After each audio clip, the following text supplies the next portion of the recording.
Hello and welcome back to episode 4 of season 3 here at Amplify. My name is Sanchi Singh and thank you so much for tuning in. So, the topic we're looking at this week is water, an essential resource that industries, energy production, our food systems depend on. It's vital for sanitation, hygiene, and access to clean drinking water is a basic human right. Yet more than 1 billion people currently live in water-scarce regions, and as many as 3.5 billion could experience water scarcity by 2025. So that's 5 years from now. Water scarcity affects women in particular, who are responsible for domestic chores of cooking, cleaning, caretaking globally, and are doubly affected when you take into account their employment in agriculture. Water can be used as a weapon of conflict. It can be a ground for war against governments and people, and it can cause mass migration of populations. Of course, climate change will only exacerbate issues of water availability, which in turn affects gender equality, public health, and a whole host of other issues. In this episode, we'll be looking at what water security is, how it affects women, Day Zero in Chennai 2019, and grassroots initiatives of water management that policymakers can learn from.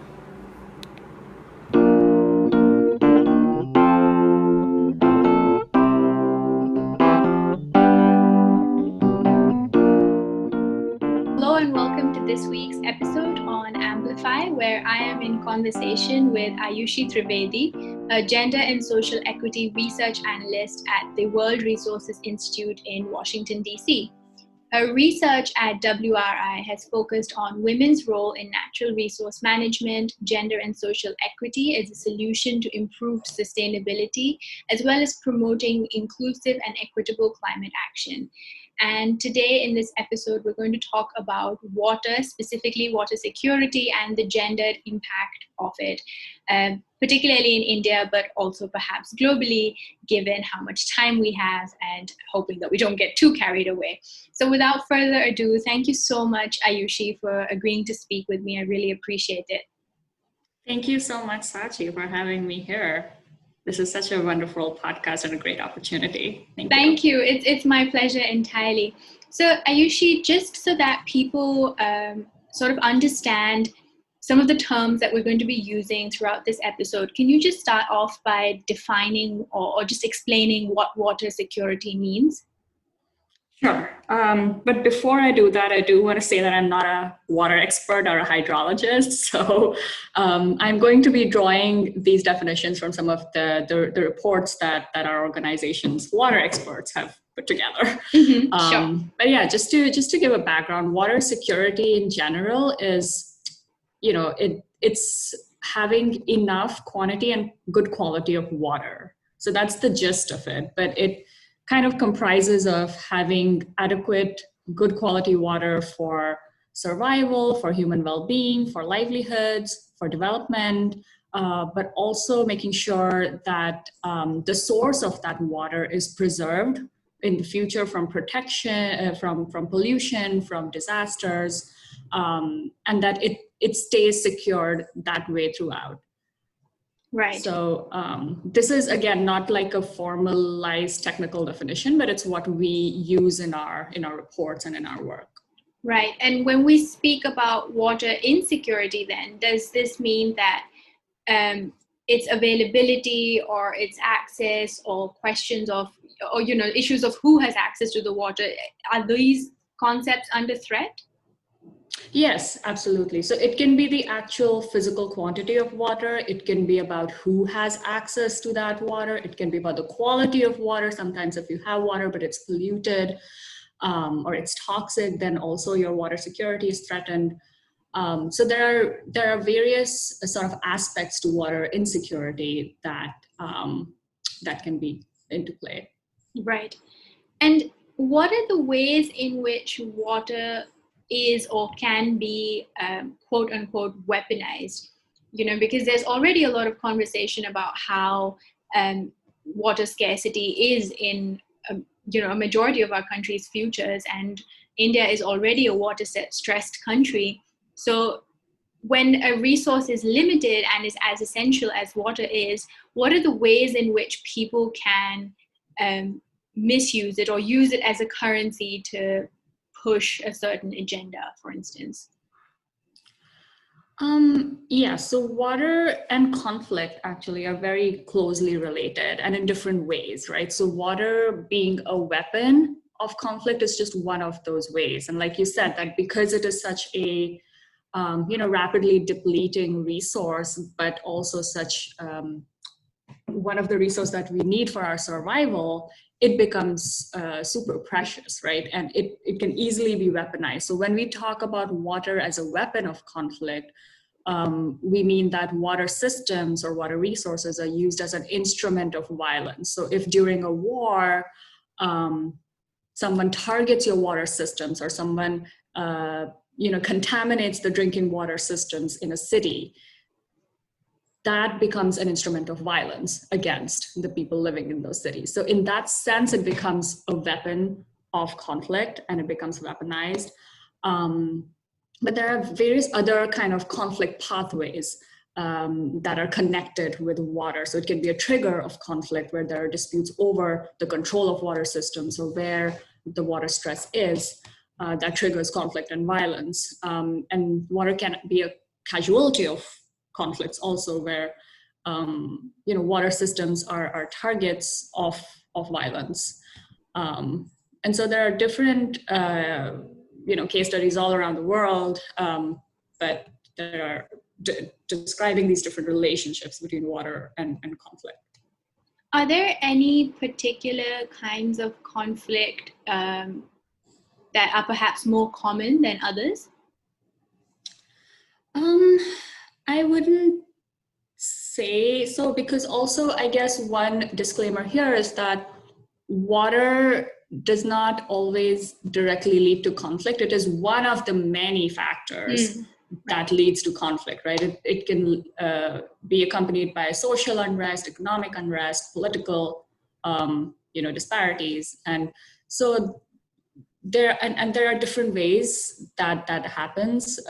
So if in a country there is water stress, which can lead to then food insecurity, which can lead to rising prices of food, fuel, basic necessities, service delivery, and then that can cause conflict. So we're really talking about water being one of the factors. So in that way, it's a little hard to say if what kind of conflicts may be the most common or the most prominent. But I do want to point out that the Pacific Institute, and I think Peter Gleick had led this work, has come up with this chronology of water conflicts.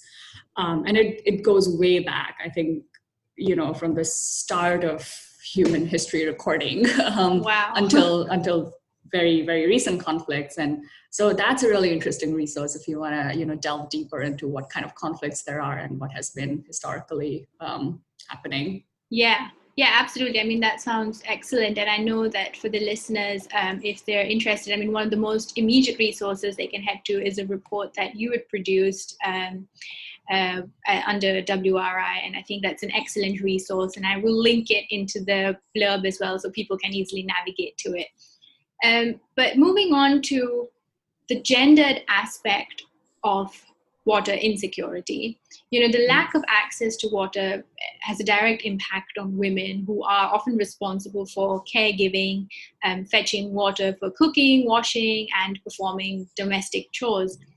Can you talk us through the different challenges that women face? Sure.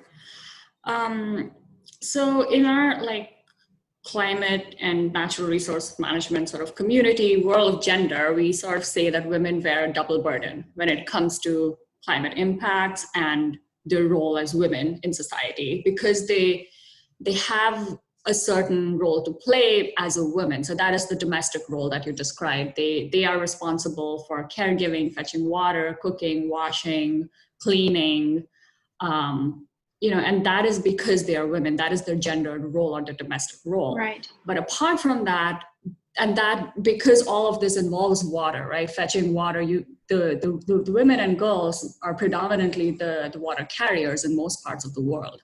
And they're the ones who need to walk hours in a day to fetch water, to find the water source, make sure it's clean, then fetch and carry all that burden and bring it back home. And then also ensure that that water is then being used for the entire family and sometimes for the entire communities.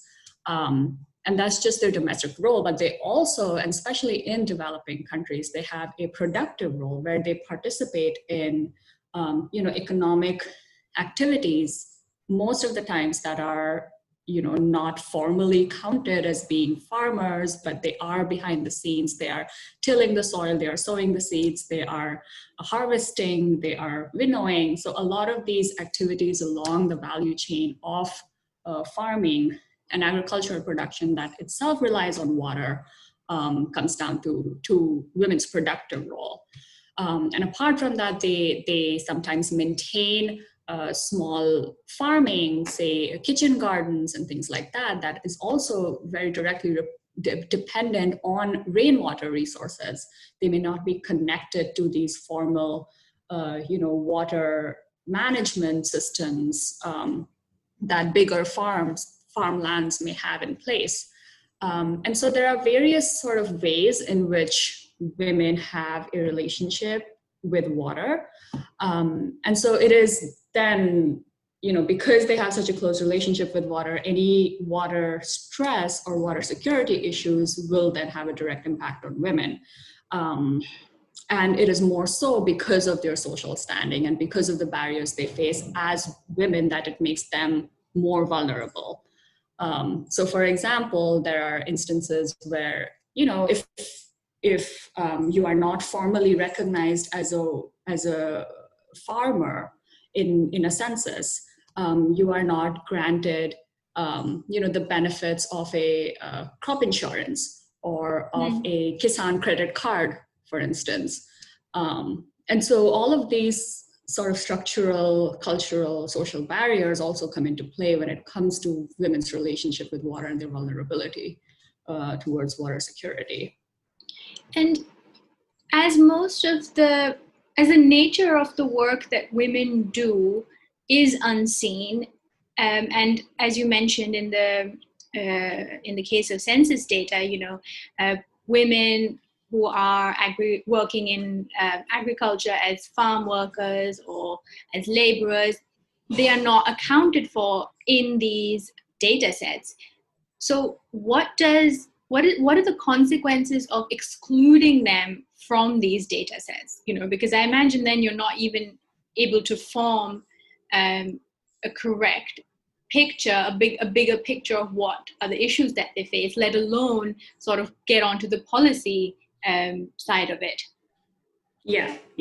And yes, so exactly what you said. Not having enough gender disaggregated data leads to having gender blind policies. And not recognizing the role of women leads to solutions that don't address the needs of women. So there are, a lot of the times when something as simple like a community well is designed, people look at the number of households and the heads of households, and they design it accordingly. And usually it's the man of the house who's the head of household, right? And he is surveyed and his sort of opinion is taken into account. But it is usually the women who use that community well to access water. And so I don't exactly remember which case study this was, but one of them talked about the community well being too high for women to actually fetch water from it. And they were not actually able to use that resource that was constructed for their use because they didn't have a voice in this. So one of the key things is that if you don't recognize them, you don't recognize their needs, and you don't even think of including them in these decision-making discussions, which is so important while planning, designing any sort of solution from a grassroots level project activity to a policy level. So you miss out on that. You also miss out on their local traditional knowledge and their networks. In general, when it comes to natural resource management, be it forest conservation, watershed conservation, things like that, women have a big social capital that then is not recognized and not utilized, that can lead to a success of a project. So as a policymaker or as a project implementer, you're missing out on some success factors that you might have when you include women and count women as actors and as real stakeholders. But like you mentioned, even at a policy level, when policies are gender neutral, they are usually gender blind. So they ignore the different roles, responsibilities, and capacities and priorities of men and women. And when they don't meaningfully include gender considerations, their impacts or their intended benefits are then not distributed equally. And it might actually increase the disparity, the gender disparity or the social disparities between different groups if they're not recognizing the different needs and responsibilities within that. So there are various examples in these issues. Yeah, and I imagine that apart from the sort of being in the data darkness, so to speak, and making or ending up executing gender blind policies, some of the immediate impact that women must have to go through is perhaps on their health, perhaps on the level of education or the years of education that they can go through, because there's all of this responsibility that they have to take on whether or not they want to. Yeah, absolutely. I was doing a summer internship in Rajasthan a few years ago, and I saw that firsthand, that it's girls have to miss their last few hours of schooling, and this is primary schooling, right, to fetch water, because it's their gender role, because that is what society tells them to do. And so again, missing out on schooling, health, like you said, and also safety. When you travel to remote areas, because you're a woman, you are immediately facing the threat of physical assault, sexual assault, things like that. And that's not just when you're, fetching water, but in your day-to-day life. And more so when it comes to the lack of water and sanitation services and hygiene services, which is also another prominent impact of not having water security. Right. And I'm glad that you actually brought up Rajasthan, and I'm hoping that we can talk a little bit more about India.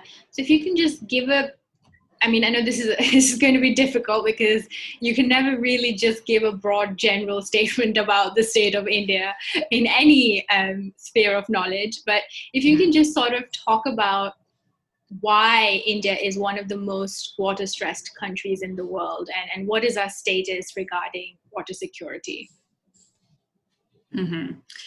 Yes, well, thank you for the disclaimer. I appreciate that you said that. And that is absolutely true, because we have such varying geographies and different socioeconomic groups and diversity within the country that it's hard to make sweeping generalizations. But I'm going to actually draw this answer from the report that we published, and it has this case study. So we talk about several sort of drivers of risk that have driven the country to be water, stressed. And one of the main ones is population and population growth. We have a lot of seasonal variability in water. So when it rains, in just 15 days, we get 50% of the country's rainfall. And we have flooding, but at the same time, we have droughts also. So it's a lot of seasonal variability, but at the same time, we also don't have enough to cater to our population. We are home to around 17.5% of the global population, but our global freshwater resource is only 4%. So I know that WRI did this ranking of the top sort of water-stressed countries in the world, and I think we rank 13th in the list of 17 countries in the world, but our population is 3 times that of all the other 16 countries combined. So our per capita availability of water is very low. And again, that varies geographically, and our population is only growing, right? So that is one of the main factors. The other one is that our usage of the available water is, tends to be mismanaged a little bit. It is not sustainably used. especially, when it comes to the farming sector, the groundwater is so easily pumped out, and it is not easily replenished. So, but the more subsidies that are provided to farmers to pump out the groundwater, and the more mismanaged the usage is, the more water stressed that area becomes. So when you look at our northern and northwestern states, that tends to be the main issue as well.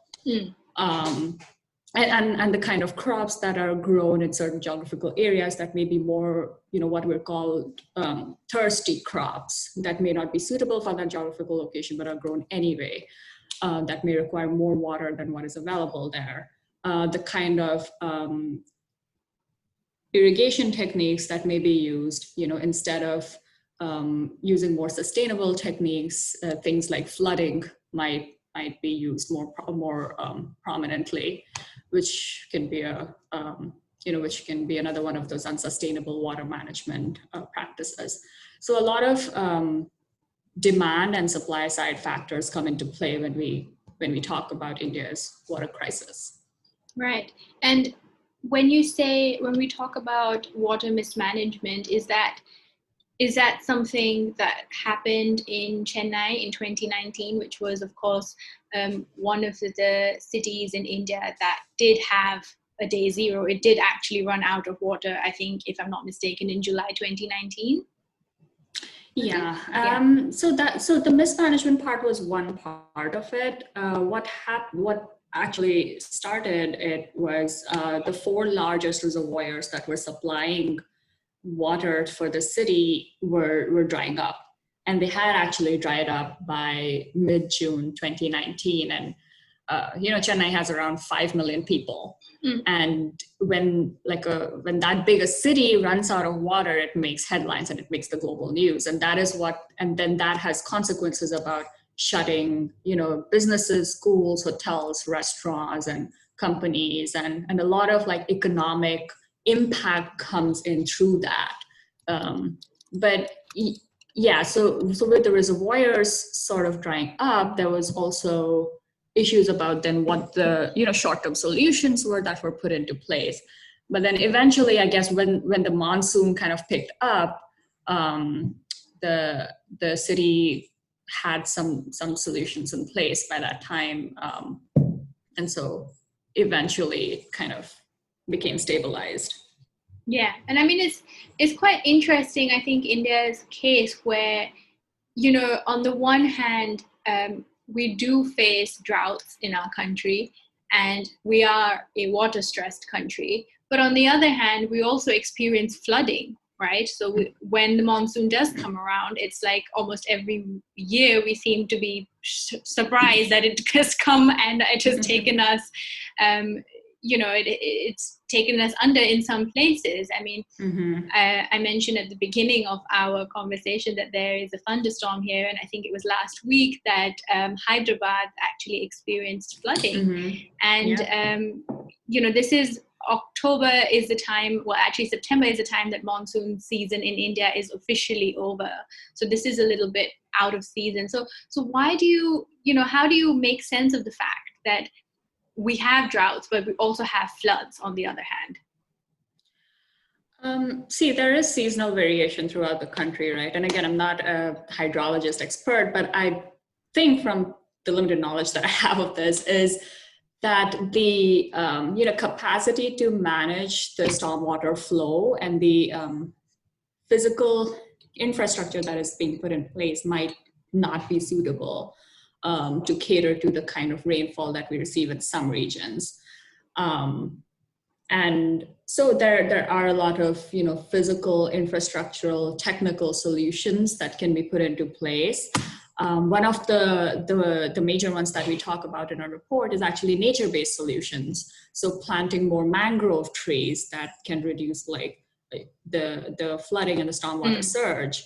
Having more trees and making, I think there's a project that's trying to make Chennai a sponge city, such that, creating infrastructure that makes water flow within. in some ways. Again, not an expert. I'm doing a horrible job of describing what that is. But yeah, I think it has more. It has more to do with management. It has more to do with the technical tools and the kind of infrastructure and services that are being put in place, along with the seasonal variability of which geographies are affected in what ways. There are droughts in some regions, like you mentioned, but also flooding in the others. So different regions require different solutions, and obviously there's a gap there, and that's why we see these every year. Like Bombay gets flooded every year, right? Yeah. And moving on a little bit to how the context of women and water security link to the food systems that we have in India. And as people may or perhaps may not know, that India is still largely an agrarian economy. So how does the food, water, gender nexus, what can we make of it when we are a water stressed country? And how does it, again, it's a very big question, but how does it affect women who sort of have to work at the intersection of agriculture and water, or domestic chores revolving around water? Yeah, so this actually goes back to some of the points we talked about earlier, is that women have this productive role. But I think this might be a little bit dated of a statistic, but there are around 42% of the labor force that works in the farming sector in the country is women. So that's almost half. And at the same time, they don't own that many resources, right? They don't have land rights to the land that they cultivate, or they don't at least have formal land rights.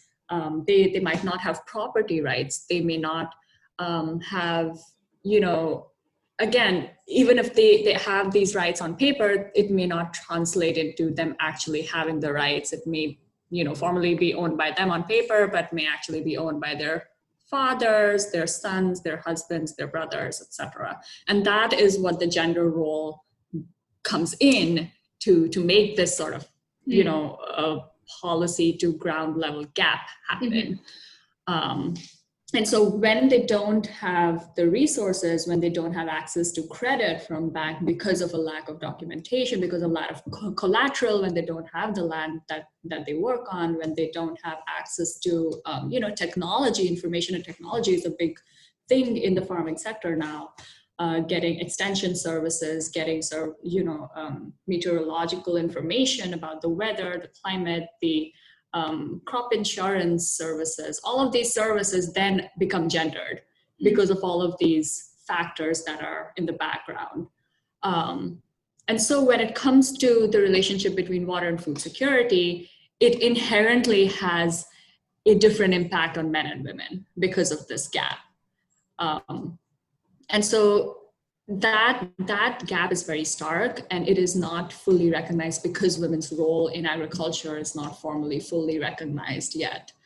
And that again has an impact on their well-being also, but also on the community level well-being, because again of their domestic role of managing family level or community level water or food security. They sometimes tend to their kitchen gardens. And there are studies that say that women disproportionately cultivate more rain-fed areas than the more,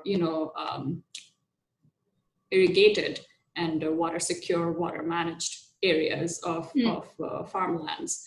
So because of all of these, climatic risks that affect water security, that then affect food security, women tend to be more vulnerable to these risks. And there's a big gap in the recognition of that, and that in the solutions that are designed with the more gender transformative lens. Yeah. And are there any examples of how perhaps including women in technical and or governance capacities have had a positive impact on water management? Like, what does their inclusion look like when it comes to water management? Yeah, I think once, so again, this comprises of a lot of different things. One is that actually including them in the ground level sort of water management practices. When it comes to, say, a village level water user committee, when you have them on board, they bring in their local, traditional knowledge, they bring in their networks, their social capital, and because they're the primary users, they bring in their specific needs of what needs to be done when and how, especially if they're the prominent users of that water resource. But there have been studies across the world. I know that the World Bank has done the study of their 44 water-related projects, and this came out a couple of years ago, actually, where they analyzed what kind of impacts did it have on the projects to have women in those management committees at the community or a village level. And there were statistical results that showed that water projects that had women in their decision-making bodies actually showed better results in terms of, when the community was paying their bills, how much water was distributed fairly, how much water was conserved. So there are actually these technical outputs that are correlated with more diverse participation and decision making, especially when it comes to women. So there are all of these studies out there. There are more qualitative case studies from all around the world that when women are made part of the decision making bodies, they bring in a fresh perspective, they bring in their social capital, and they make projects work. So I think there's a lot to be said about having diverse decision-making bodies when it comes to all sorts of natural resources, and from all levels, like right from a boardroom and from a policy-making level and from a ministerial level to a panchayat or a village level water user committee. Yeah, and I mean, I'm quite glad that you actually mentioned sort of the more grassroots level aspect of it, because of course that's that's where the first impact is sort of experienced, right? Mm-hmm. And I think it's important to remember that any policy has to bear in mind that their experiences and their knowledge has to be included, as opposed to just sort of execute something very top down without including their perspective. And sorry, I was just going to mention one point that I may have missed, was to not only make sure that they are included, but to provide them with the capabilities to have meaningful participation. A lot of the times, because this is again set into law that we need to have quotas for women in certain decision-making bodies, it doesn't mean that their inputs are being recognized. It doesn't mean that their voices are being heard, or that even they are present in the room, but are they actually speaking up? So a lot of capacity building and breaking down of social barriers needs to happen to make sure that this participation is meaningful and this engagement is meaningful. Sometimes at the village level, if a panchayat meeting is set up in a particular location that may be too far for a woman to travel and she does not have a mode of transportation, or if she has to miss a day of work and her daily wages, if she has to arrange for someone to take care of her baby, or someone to cook food if it's done at a certain time of the day. So all of these different factors, these background factors that will enable them to participate once they're in the room, also need to be considered. Yeah, absolutely. And in fact, I remember reading a very good article on these lower caste women, Dalit women in the eastern state of Tamil Nadu, who are, overcoming a range of challenges, from sort of navigating the fact that they don't own any land, but they still have to earn and make some money. And so they took to collective farming so that they can essentially, make themselves secure against the triple challenges of climate change, food and water insecurity, caste, etc. Relates directly to what you said in terms of that these capacities need to be, done in parallel to movements which are creating, which are working on breaking down barriers and working towards equity, because when you take into account caste, for instance, which is of course specific only to India, suddenly you've got like a whole range of, deeper rooted issues that, we couldn't cover in this episode for sure. Yeah, and it's important to remember that women are not homogenous, right? A woman from a higher caste will have some more privilege than a woman from a lower caste. Absolutely. A woman from a certain religious ethnic group will have some more privilege than someone from a minority marginalized ethnic group. So again, it's important to consider this intersectionality also when it comes to gender. Because again, gender is not a fixed thing. It is a societal norm that is just in the air, and we are just following along with it, Absolutely. And what does, this can perhaps just be from your perspective, but perhaps it can also be from the perspective of a research analyst, but what does a decentralized water management system look like? Well, the essence of that is to give power to the people who are using the resource. And so to decentralize it would mean to take it down at a very extremely subnational level, like at a district or a village level, such that the people who use the resource and need the resource actually control the decision around the resource, and it is catered to their needs and their roles, and their input is considered when decisions are being made around it. And so I think a lot of the water sector management sort of tools and solutions that we recommend in the report also that you mentioned, we talk about decentralization a lot, because again, that gives more power to the people, it gives more inputs, it has more, hopefully if it's done in a proper manner, it will have diverse voices of the communities, it will have stakeholder engagement, and it will make sure that people who need the resource own the resource and are able to make decisions about it. A lot of the time what happens when it is centralized, or when a higher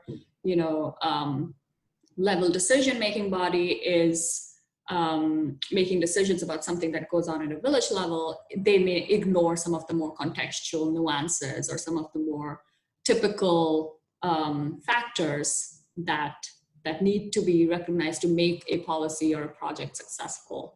And so that is why promotion of decentralized water management is important. I think just sort of bringing it back full circle, I guess, to the issue of conflict. Does women's participation in water management systems link to the mitigation of, or even perhaps more ambitiously, reduced conflict? Can we sort of make that assumption? Are there any examples of this? So from a researcher's perspective, I think yes, because there have been two sort of different lines of research on this. We've talked about women's role in water management and how there are studies and case studies of when women are, a part of the decision-making body of water resources, they get better water outputs. And parallelly, there's enough research now on this, and I think the UN Security Council has promoted this a lot, that when women are a part of decision making or negotiating conflicts and conflict management, those sort of treaties or those solutions tend to last longer and they are less violent. And there are a lot of studies out there that show that in situations or in countries or regions where there is high conflict, it also coincides with where there is a lot of gender-based violence, or where their gender disparity is very wide. So there is a correlation between gender equality and empowering women and having less conflict and better negotiated peace treaties. And so when you combine them, it does make sense. It is absolutely a sensible argument to make that when women are involved in water-related conflict negotiations, or they are involved in water management, that gives us better water-related outputs, that shows us that water is better managed, then obviously if there is a conflict related to water, then it would have an impact on that. That's really fascinating. I think to sort of know that, by essentially, on a very like broad level to address one issue, to address the issue of how water security impacts women, can have all of these positive externalities on other concerns that people can have regarding water scarcity or water security, sorry. Mm-hmm. Yeah, and it again goes back to the kind of distinctive knowledge and diverse perspectives and experiences that they bring to facilitate a more comprehensive understanding and a more holistic understanding of issues, from like not just at a grassroots level, but even at a subnational, national level. When you have various examples of like peace negotiations, that when women are a part of it, they tend to last longer.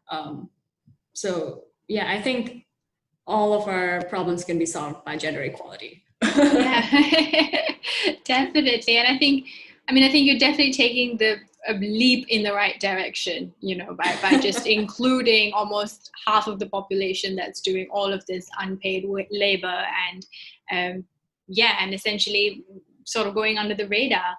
And on that note, what are some solutions that we need to focus on, or that we need to be talking about a bit more moving forward, knowing that climate change is going to exacerbate water security, is possibly going to cause mass migration, where populations may have to migrate to other areas if they are living in areas where water is already scarce or has possibly run out.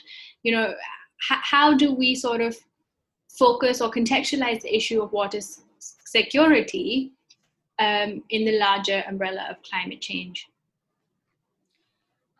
So I think, building up on what the last sentence I said, I want to kind of expand a little bit more on gender equality as a solution. There is a whole suite of solutions, right? There are technical solutions, the kind of nature-based solutions that you can have in place, the politics and legal tools that you can have. But there are also social solutions and governance-related solutions, and solutions specific to gender equality. So I kind of want to loop back into that and expand on that, just because it connects to all of these different issues. So we talked a lot about women as decision makers that can produce better outcomes, but also gender equality in general can empower women to make decisions, to give them more social capital, to give them more rights and freedoms to choose, opportunity, reproductive rights, which is extremely important, especially when we talk about population policies and population growth.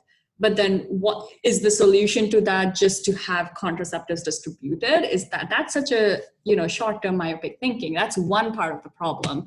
But to look at it as a rights-based perspective, I think it's very important to have gender equality at the forefront of that.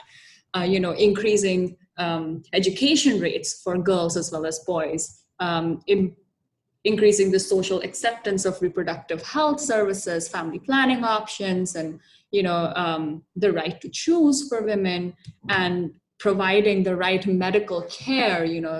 Child mortality is a big problem and kind of a factor that leads to these higher population growth rates. So addressing those health issues, maternal health, neonatal health, child nutrition issues, all of these encompass that broad gender equality perspective that we need to have in place when we talk about the solution to population policies, for instance. But the other policies also, like we talked about what happens when a land rights policy is gender blind or gender neutral, and so the divergent impact it can have on men and women, and what that can mean for communities as a whole. So again, having a gender lens on all sorts of policies when it comes to natural resource management, who owns the land, who owns the forested area, who owns the resources that are related to ecosystem services or water management, things like that.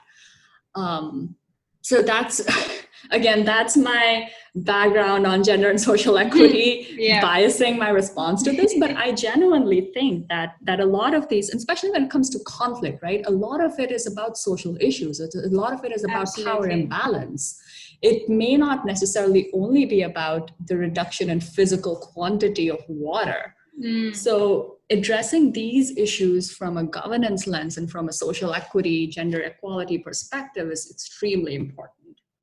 Yeah, and I love 100% love what you said about the power imbalance, right? Because at the outset, it may, one may be tempted to just only see the technical aspects of it, which is not entirely incorrect, but I think it's important to recognize that, sort of ask yourself these questions, that who is in charge of certain resources, or how are they distributed, or who does it serve to quote unquote weaponize water. And I think you have to really get into, and even it doesn't have to be these big questions. Even if you just ask yourself, why is it that women's labor is unaccounted for in conventional data sets, I think then you're already sort of thinking down the right track. Yeah, absolutely. Ayushi, it's been such a pleasure speaking with you. Thank you so much for finding out time for this. And thank you so much for all your beautiful, excellent explanations of all of these issues. I know that we covered a lot, and we could have just gone into one thing and gone into really deep, but we've managed to cover quite a lot of topics that are interrelated. And I really, really appreciate the way in which you explain them. Thank you. Thank you, Sachi, for bringing this to the forefront. I really appreciate that you mentioned the report and you asked such pertinent questions that are so urgent and important right now for us to discuss this as a society. So thank you for bringing this onto your platform and for giving me a chance to talk about this a little bit. Thank you so much.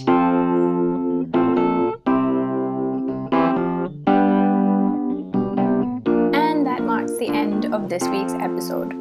Thank you so much for tuning in. You can find all the relevant links and handles to know more about our guest this week in the episode description. If you have any feedback, suggestions, requests, or simply just want to get in touch with us, then please do head over to our podcast website. We are available to flag and say hi to via Facebook, Instagram, or email. Thank you, and see you next week.